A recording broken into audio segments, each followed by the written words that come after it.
बिस्मिल्लाहिर्रहमानिर्रहीम। अस्सलाम वालेकुम स्टूडेंट्स, हम लास्ट लेक्चर में चैप्टर नंबर 4.3 के हवाले से कुछ इनिशियल कंडीशन पढ़ चुके हैं।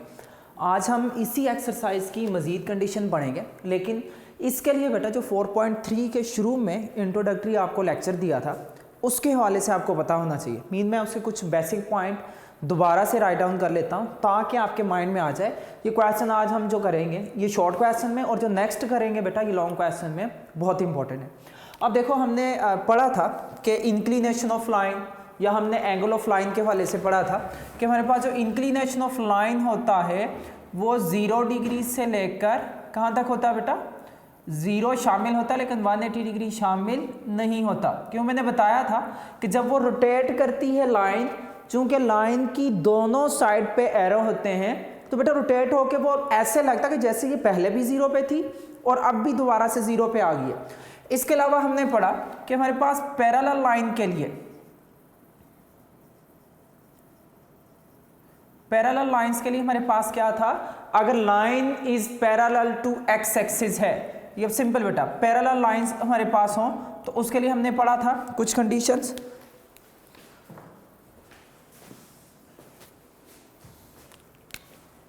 क्या कंडीशन थी बेटा? पैरेलल टू एक्स एक्सिस हो तो उसके लिए हमारे पास क्या कंडीशन थी? एंगल अल्फा जो होगा वो 0 डिग्री होगा। सेकंड में हमने पढ़ा था परपेंडिकुलर टू एक्स एक्सिस हो तो हमारे पास जो एंगल अल्फा होगा वो इक्वल टू क्या बनेगा? 90 डिग्री। ये हमने पढ़ा था इंक्लिनेशन ऑफ लाइन या एंगल ऑफ लाइन को लेके। इसके बाद हमने ये कंडीशन डिस्कस की थी कि अगर आपके पास स्लोप के हवाले से पूछा जाए, स्लोप या ग्रेडियंट ऑफ लाइन, हम स्लोप m फाइंड आउट करने के लिए क्या क्या तरतीब यूज करते थे। अब बेटा याद रखिएगा, स्लोप को अमूमन m से लिखा जाएगा। ये हमारे पास इज इक्वल टू क्या था? Tangent alpha is equal to क्या था बेटा? Rise our run. राइज हम कहते थे y एक्सिस को और रन हम नेम देते थे बेटा x एक्सिस को।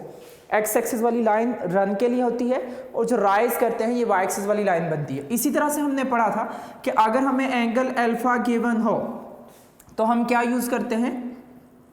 गिवन हो एंगल, फॉर एग्जाम्पल चाहे वो 45 डिग्री है, चाहे वो 60 डिग्री है, 0, 30, 45, 60 जो मर्जी एंगल है, इसके लिए हम जो स्लोप फाइंड आउट करते थे तो हमारे पास slope m is equal to क्या आती थी? Tangent of the angle. इसकी जो भी वैल्यू होगी बेटा उसको यहाँ पे पुट करेंगे तो वहाँ से हमारे पास क्या होगी? उसकी स्लोप फाइंड आउट हो जाएगी आसानी से। सेकंड हमने ये पढ़ा था कि अगर हमें 2 पॉइंट्स गिवन हो, गिवन 2 पॉइंट्स, एक हमारे पास हो x1 y1 और दूसरा हमारे पास क्या हो? q इंटू x2 y2, तो स्लोप ऑफ लाइन हमारे पास क्या होगी? m is equal to tangent alpha is equal to क्या लिखते थे? y2 माइनस y1 अवर, या अगर मैं ऊपर लिख लेता हूँ y1 को पहले और y2 को बाद में, तो नीचे भी x1 पहले आएगा और x2 क्या होगा? बाद में आएगा। चूंकि हम जो स्लोप ऑफ लाइन है ये एक लाइंस के लिए फाइंड आउट करते हैं, तो लाइन के लिए हम लोगों ने देख लिया है कि एक लाइन के लिए एंगल 0 से 180 मीन 0 शामिल होता है, 180 शामिल नहीं होता, वहां तक फाइंड आउट करते हैं। मीन हम फर्स्ट क्वाड्रेंट या किसको डिस्कस कर रहे होते हैं? सेकंड क्वाड्रेंट को, इन दो को ही डिस्कस कर रहे होते हैं, थर्ड फोर्थ डिस्कस नहीं होता।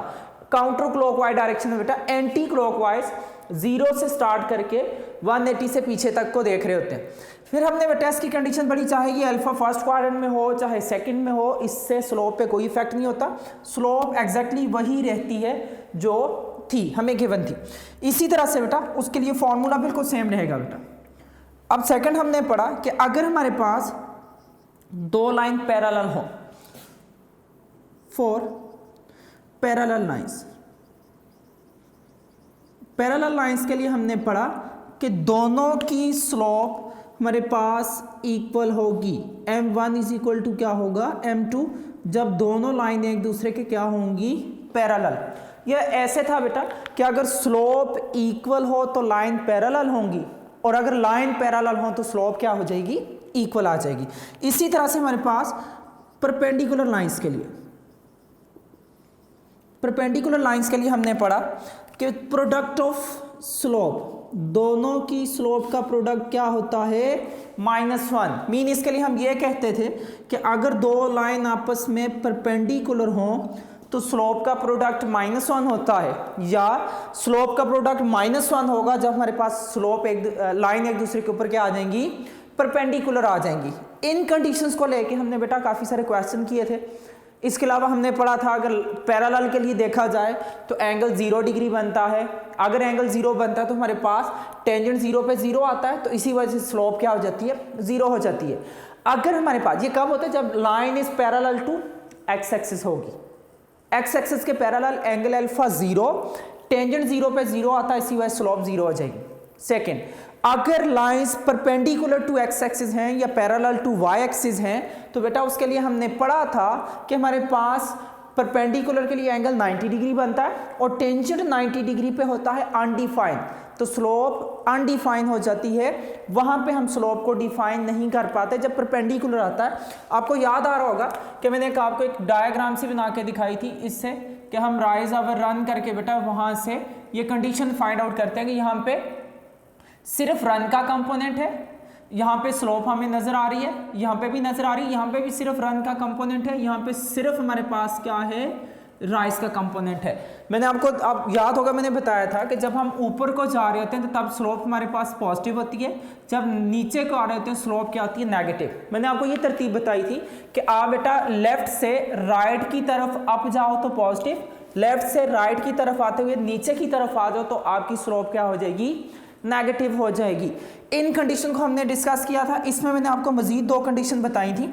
मैंने आपको बताया था कि अगर हमारे पास स्लोप का प्रोडक्ट -1 आता है तो हम दो कंडीशन कर सकते हैं, m1 is equal to -1 over m2, या हम m2 किस तरह से लिख सकते हैं, -1 ओवर m1। मीन अगर हमें एक स्लोप गिवन होगी और लाइन होगी परपेंडिकुलर तो दूसरी स्लोप फाइंड आउट करने के लिए हम ये कंडीशन यूज करते हैं कि अगर हमें एक स्लोप पता है तो दूसरी के लिए हम क्या करते हैं, नेगेटिव रेसिप्रोकल बेटा।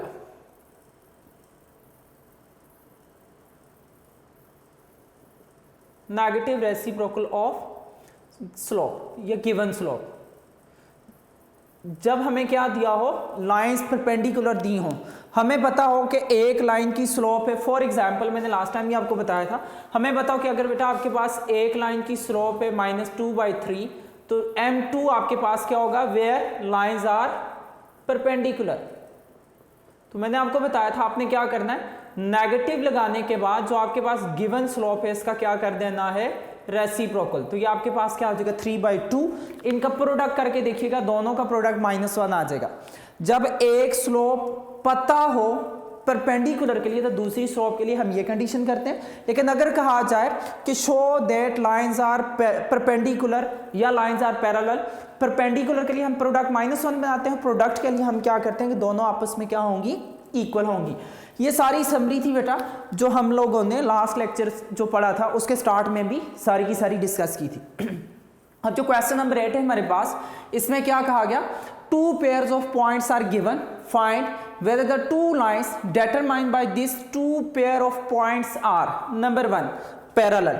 हमने पढ़ लिया कि पैरेलल लाइंस कब होती हैं, हमने ये पढ़ा कि जब दोनों की स्लोप आपस में क्या हो जाए, इक्वल हो जाए तो लाइंस क्या हो जाएंगी, पैरेलल।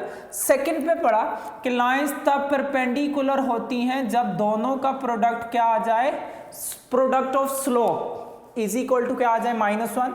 ये नन का मीन ये होगा कि ना वो पैरेलल है ना वो एक दूसरे के क्या है, परपेंडिकुलर। मीन ना m1 इक्वल टू m2 हो, ना ही इनका प्रोडक्ट जो है बेटा -1 के इक्वल हो, तो तब हम क्या कहते हैं कि ना ये लाइन पैरेलल है ना ये perpendicular, not parallel not perpendicular, जिसको हम नन ऑफ दीज या नन का नेम देते हैं। अब बेटा इसको सॉल्व करते हैं। देखो हमें जो गिवन में दिया है सॉल्यूशन में इसको नेम दे देते हैं। हम कहते हैं लेट कर लेते हैं कि हमारे पास पॉइंट्स क्या हैं, ए हमारे पास है 1, -2, पॉइंट बी हमारे पास क्या है 2, 4, इसी तरह से पॉइंट सी हमारे पास है 4, 1 और पॉइंट डी हमारे पास क्या है -8, 2। अब इन दोनों की वजह से जो लाइन बनेगी, ए बी की एक लाइन और सी डी की। अब माइंड में आ रहा हो ये A B C D line कब है बेटा, अगर हम देखें जैसे हमने चैप्टर नंबर 5 में पॉइंट्स को जो आप एक्स इंटरसेप्ट और वाई इंटरसेप्ट बनाते थे वो पॉइंट्स बनता था, चाहे वो 0,1 आ गया, 0,10 आ गया, या 4,0, 10,0 आ गया, तो आपके पास वो जब दो पॉइंट्स को ज्वाइन करते थे तो वहां से एक बन जाती थी लाइन।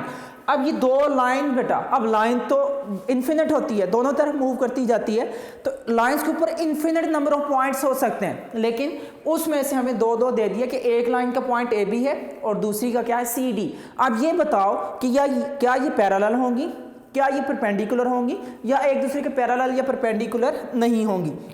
सबसे पहले बेटा हम क्या कहते हैं, हम करते हैं कि हमें दो पॉइंट गिवन है, उन पॉइंट से हम स्लोप निकालते हैं। एम ए बी का mean slope of A B.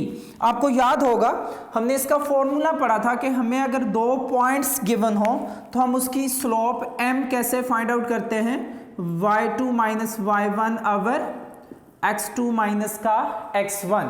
आप ये सेम कंडीशन कर सकते हो कि 1 वाली कंडीशन को पहले लिख लो और 2 को बाद में, लेकिन तरतीब सेम रहनी चाहिए, ऑर्डर को चेंज नहीं करना। ऊपर अगर 2 पहले है तो नीचे भी 2 पहले, अगर ऊपर 1 पहले तो नीचे भी 1 को पहले नंबर पे होना चाहिए। अब देखो बेटा मैं इस पर रूल अगर लगाता तो हमारे पास y2, इसको हम कहेंगे x1 y1 और इसको हम क्या कहेंगे x2 and y2।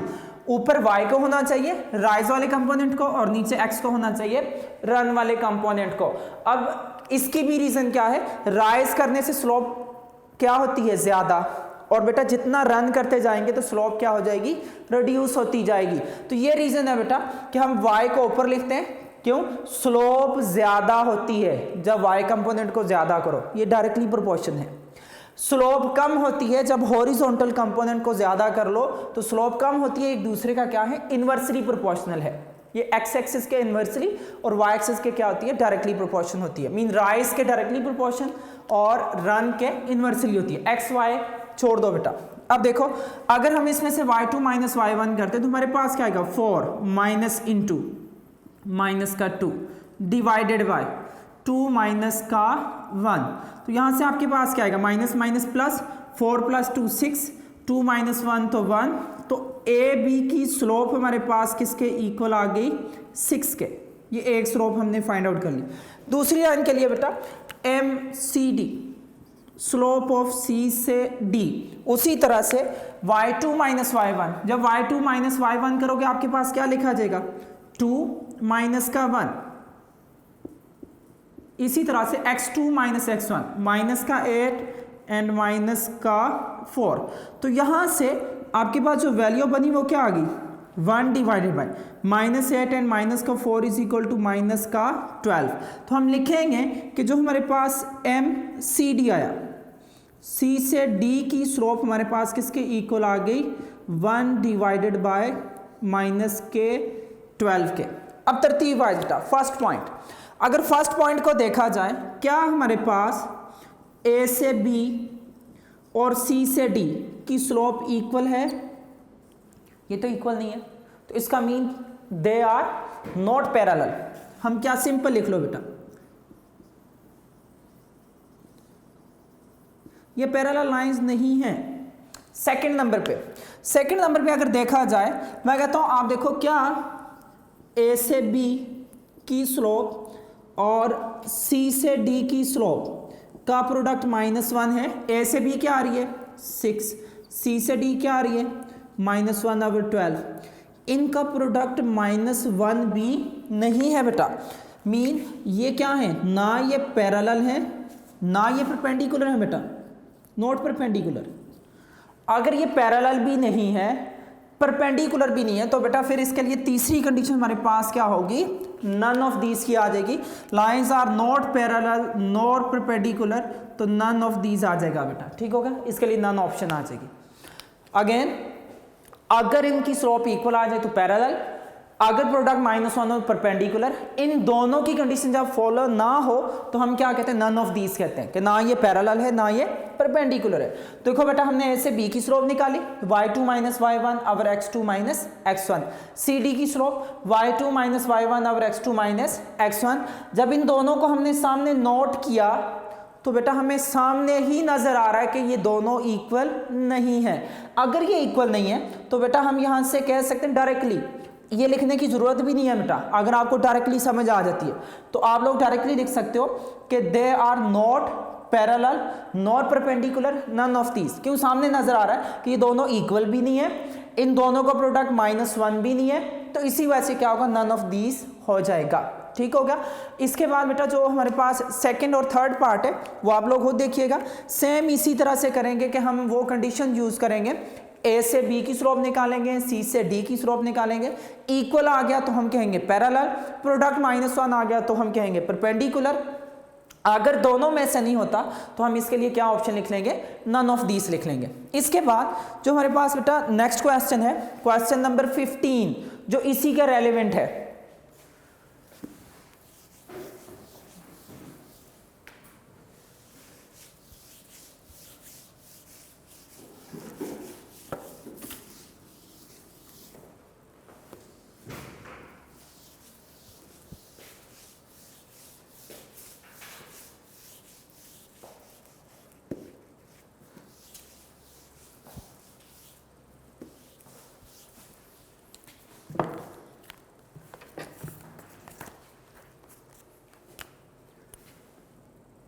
Question number 15 में देखो हमें क्या कहा जा रहा है, the point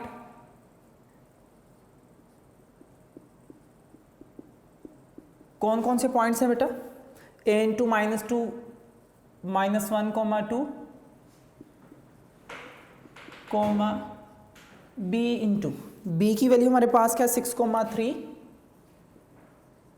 and third value हमारे पास d की क्या आ रही है, d इंटू c इंटू क्या आ रही है 2,-4। ये क्या हमारे पास are vertices of a triangle.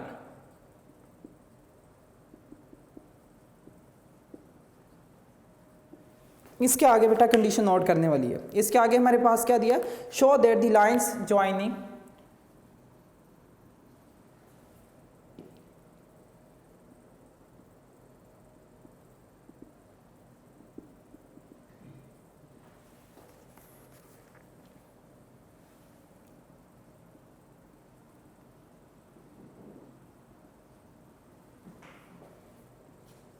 show that the line joining midpoint D of AB, second number में हमारे पास क्या है, एंड मिड पॉइंट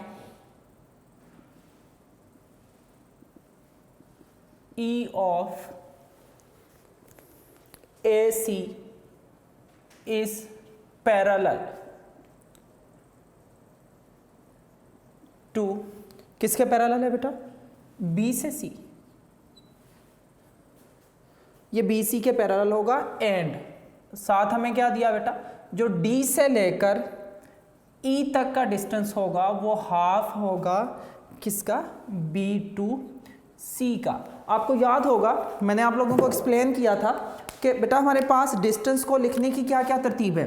हम डिस्टेंस को A से B अगर पॉइंट है उसको तरतीब से लिखते हैं किस तरह बेटा, D भी लिखते हैं मेजरमेंट AB, या बेटा सिंपल AB के ऊपर, या हम इसको सिंपल AB लिख सकते हैं मैग्नीट्यूड, वो जैसे हम वेक्टर को स्केलर में कन्वर्ट करते थे वो कंडीशन होगी। अब देखो गौर से पढ़े गए बेटा तो हमें साथ साथ समय लगती जाएगी। हमें क्या कहा जा रहा है, point ABC are the vertices of a triangle, ABC एक ट्राइंगल के वर्टिसेस हैं, show that the line segment या the line joining midpoint, midpoint क्या होता है बेटा, ऐसा पॉइंट जो दो इक्वल पार्ट्स में डिवाइड करे, और मिड पॉइंट D किसका है, of AB, and mid point E of AC is parallel. अब जैसे ही पैरेलल का वर्ड आया आपके माइंड में फौरन आ जाना चाहिए कि अभी हमने क्वेश्चन किया पैरेलल के लिए हमारे पास क्या था, हमने पढ़ा कि पैरेलल लाइंस तब होंगी जब दोनों की स्लोप आपस में क्या आ जाएगी, इक्वल। फिर हमें यह कहा जा रहा है कि आप ये शो करोगे DE और BC ये जो हैं इनका डिस्टेंस जब आप फाइंड आउट करेंगे तो एक दूसरे के साथ जो रिलेटेड होगा DE किसका होगा, half of B to C होगा। अब बेटा एक रफ सी डायग्राम बनाते हैं जिसमें हमें ट्राइंगल में वर्टेक्स ए बी सी दिया हो। अब बेटा इसके लिए एक्यूरेट डायग्राम ना भी बनाओ तो इससे कोई इशू नहीं होगा। फॉर एग्जाम्पल मैं कहता हूँ ये मेरे पास वर्टेक्स ए है, ये वर्टेक्स बी है और ये वर्टेक्स क्या है सी। अब देखो वर्टेक्स ए हमें किसकी इक्वल दिया -1, 2। वर्टेक्स बी हमारे पास किसके इक्वल दिया है 6, 3। वर्टेक्स सी आपको किसके इक्वल दिया हुआ 2, -4। हमें ये कहा जा रहा है show that the line joining midpoint D of A B. A B का जो मिड पॉइंट है उसको क्या नेम दिया गया है डी का। इसी तरह से सेकेंडली हमें कहा गया बेटा and midpoint E of A C. A C का जो मिड पॉइंट है वो क्या है ई है।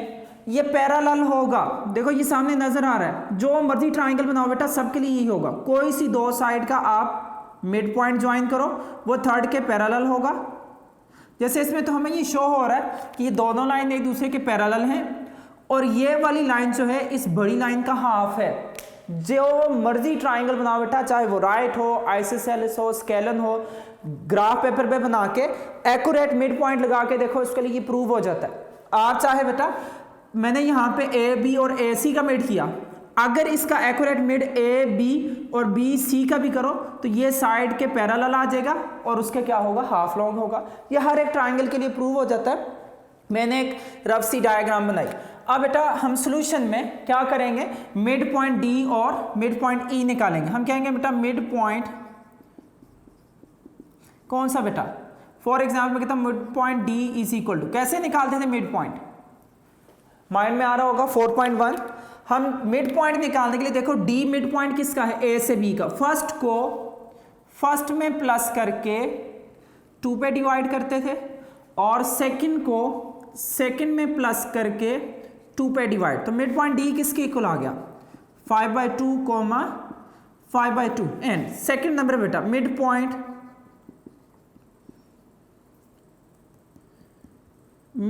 ई, मिड पॉइंट ई किसके इक्वल हो जाएगा, मिड पॉइंट ई को अगर देखा जाए ये किसका मिड पॉइंट बनता है, ये मिड पॉइंट हमारे पास बनता है ए से सी का। फर्स्ट को फर्स्ट में प्लस करके 2 पे डिवाइड, सेकंड को सेकंड में प्लस करके 2 पे डिवाइड। इससे कोई फर्क नहीं पड़ेगा कि आप किसको पहले या किसको बाद में लिख रहे हो।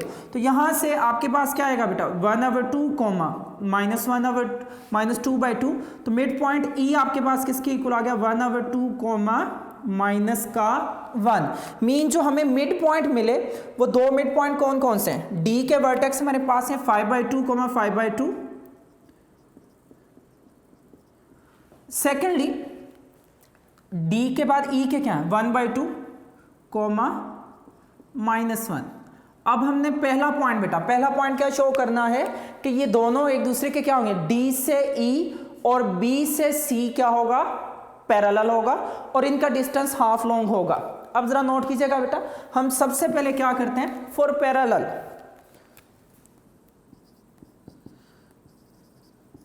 पैरेलल के लिए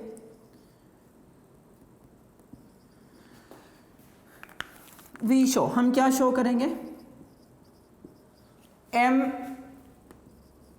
डी से E is equal to M, M mean slope, slope of D E is equal to क्या होगी स्लोप ऑफ डी से ई और बी से सी की स्लोप आपस में इक्वल होनी चाहिए। आप जरा करके देखते हैं बेटा, डी से ई का मीन आप ये कहो बेटा हम ई में से डी की वैल्यू निकालेंगे। स्लोप निकालने का मेथड क्या है बेटा y2 - y1 और x2 - x1। ई में से डी का y2 - y1, -1 माइनस का 5/2 आ जाएगा और इसी तरह से 1/2 माइनस का 5/2 आएगा। सेकेंडली बी से सी के लिए हम क्या करेंगे, सी में से बी के पॉइंट को माइनस करेंगे। सी के क्या है -4 माइनस का 3 डिवाइडेड बाय 2 माइनस का 6। तो आपके पास देखो क्या स्लोप इक्वल आएगी। हमने पढ़ा हुआ कि जब प्लस माइनस डिवाइड की फॉर्म में हो तो उसका क्या किया जाता है एलसीएम। 2 एलसीएम आएगा तो फर्स्ट नंबर पे -2 माइनस का 5 डिवाइडेड बाय, अगर मैं इसका 2 एलसीएम करूं तो बेटा हमारे पास क्या आएगा 1 माइनस का 5, यहां से क्या हो जाएगा -7 डिवाइडेड बाय माइनस का 4। जब आप इसको सिंप्लीफाई करोगे देखो ये 2 से क्या हो जाएगा, कैंसिल आउट, तो यहाँ पे भी आ गया -7/-4 इज इक्वल टू, या हम इसको क्या लिख सकते हैं 7/4 इज इक्वल टू 7/4। तो यहाँ से क्या शो करता है, इन दोनों की स्लोप अगर इक्वल है तो हम क्या कहेंगे बेटा, ये शो करता है कि A से B और कौन कौन सा बेटा, D से E is parallel to B to C।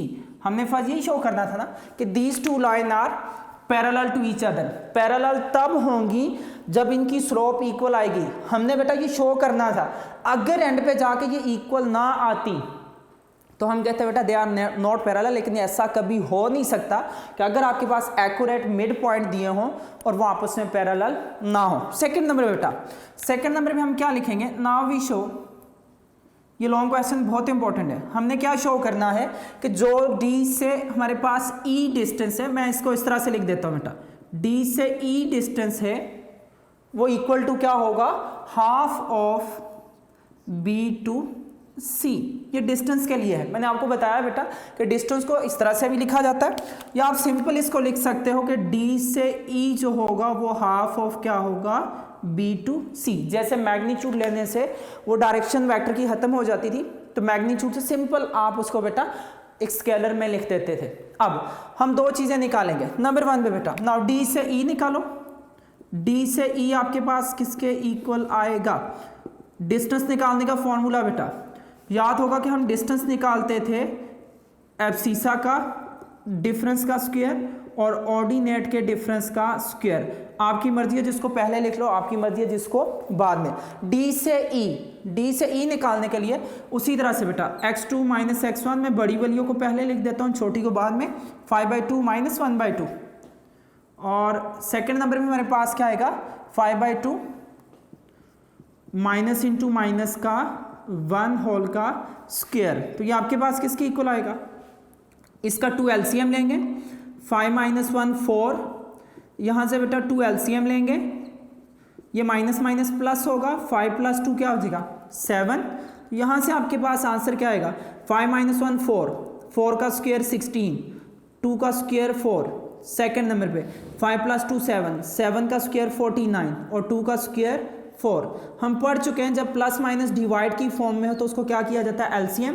तो 16 + 49 एलसीएम लेने के बाद देखो बेटा जो हमारे पास डिस्टेंस आया D से E का डिस्टेंस इज इक्वल टू क्या होगा, स्क्वायर रूट में 65 डिवाइडेड बाय 4। हम जानते हैं कि जो 65 है उसका स्क्वायर रूट नहीं लिया जा सकता, एज इट इज रहेगा, और 4 का स्क्वायर रूट क्या आ जाएगा 2।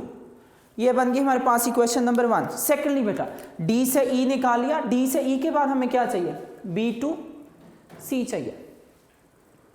B to C का डिस्टेंस क्या होगा, हम B और C में डिस्टेंस फॉर्मूला यूज करेंगे। उसी तरह से बेटा y2 - y1, तो आपके पास क्या लिखा जाएगा, 6 माइनस क्या वैल्यू आ रही है बेटा, 6 - 2 का होल का स्क्वायर, एब्सिसा का स्क्वायर, और ऑर्डिनेट आपके पास क्या आएगा 3 माइनस माइनस प्लस 4 का square, 6 - 2 4। Secondly 3 minus minus plus 4, तो 3 + 4 इज इक्वल टू क्या होगा 7, 4 का स्क्वायर 16, 7 का स्क्वायर 49। तो आपके पास यहां से B to C डिस्टेंस किसके इक्वल आ गया, स्क्वायर रूट 65। अब जरा थोड़ा गौर से नोट करो इक्वेशन नंबर 1 और इक्वेशन नंबर 2 को। क्या हम 65 का जो स्क्वायर रूट है इक्वेशन नंबर 1 में उसकी जगह पे B to C लिख सकते हैं? अगर मैं उसकी जगह B to C लिखता हूं तो क्या ये कंडीशन नहीं आ सकती? तो हम क्या करते हैं बेटा, कंबाइनिंग, या बेटा फ्रॉम 1 and 2, इक्वेशन 1 और 2 से देखो आपके पास क्या शो हो रहा है, शो होता है कि जो हमारे पास D से E है वो इज इक्वल टू क्या है, half of B to C। और इसको कैसे लिख लो, जैसे बुक में लिखा है कि उसके ऊपर बेटा मैग्नीट्यूड फॉर्म नहीं दी, सिंपल फॉर्म दी है, यही हमने क्या करना था, प्रूव करना था।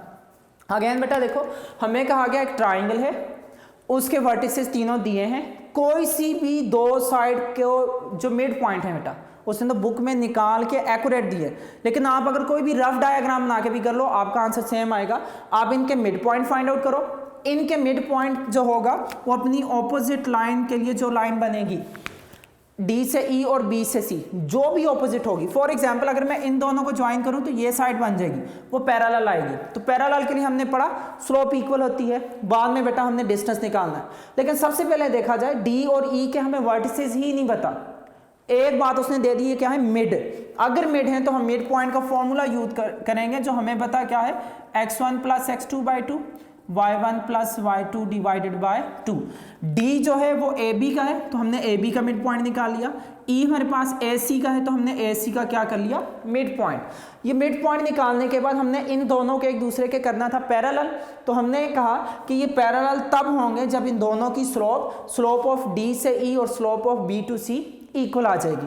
हमने जब इसको सॉल्व किया y2 माइनस y1 और x2 माइनस x1 से, तो इनकी स्लोप इक्वल आई, तो ये शो हो गया ये लाइंस क्या है, पैरेलल। लेकिन यहाँ पे हमने बेटा शो करके दिखाना था, ये 100% श्योरिटी है ये पैरेलल होंगी। सेकंड, हमने ये डिस्टेंस को शो करना था, जो DE है वो अपनी ऑपोजिट साइड का हाफ होगा, यही ना, D से E is half of B to C। जब हमने डिस्टेंस फॉर्मूले से D से E फाइंड आउट किया, फिर उसके बाद B to C find out किया, देखो हमें यहाँ से पता चल रहा है कि हम स्क्वायर रूट 65 को B से C लिख सकते हैं। Mean DE is equal to क्या होगा, BC/2। मीन यहाँ से ये शो हो गया कि जो DE है वो B to C का क्या है, हाफ है। आप बेटा किसी भी ट्राइंगल के लिए XY प्लेन में उसको एक्यूरेट बना के ये कंडीशन प्रूव कर सकते हो, जो मर्जी दो साइड का आप मिड पॉइंट निकाल के ये सेम कंडीशन प्रूव कर सकते हो। ये सभी ट्राइंगल के लिए है, ये बहुत इंपॉर्टेंट लोगों को ऐसे है बेटा, इसको समझिएगा, अच्छी तरह से कीजिएगा। नेक्स्ट लेक्चर में इंशाल्लाह आप लोगों से मुलाकात होगी। अल्लाह हाफिज़ बेटा, अस्सलाम वालेकुम रहमतुल्लाहि व बरकातुहू।